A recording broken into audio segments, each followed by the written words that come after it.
What's up guys, welcome back to another video of arcade gaming. In this video, I'll be comparing and reviewing the Model D and the Glorious Model O. Stick to the end to find out if these mice will become the future of Dracula mice. The difference between the Model D and the Model O is that the shape is different. So everything I talk about in this video besides the shape will also apply to the Model O and the Model D. These mice are both marketed as premium lightweight mice, with them coming in around 65 to 70 grams, which technically depends if you get the smaller version or not. That puts them in the same category as something like the G Pro Wireless or the Razer Viper Ultimate.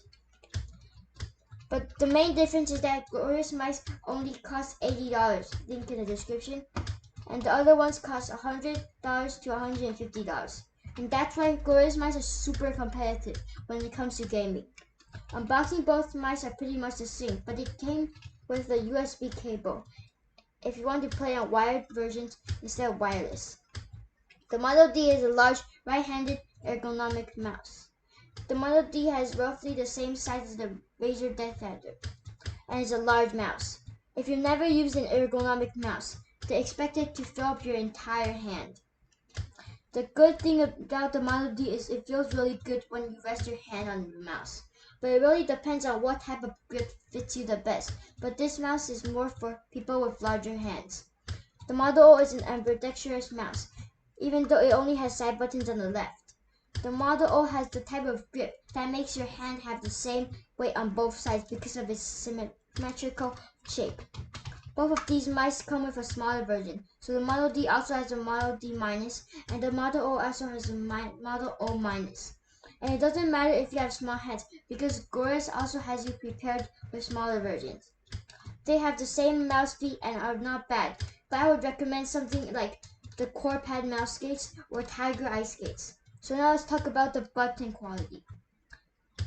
Both of these mice feel really solid on the hand, and these mice barely have any pre-travel and post-travel.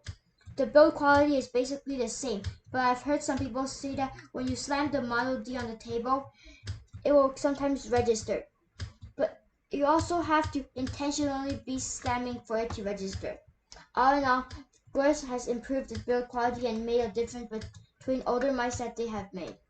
Both of these mice use Glorious Core, link in the description, to change the settings.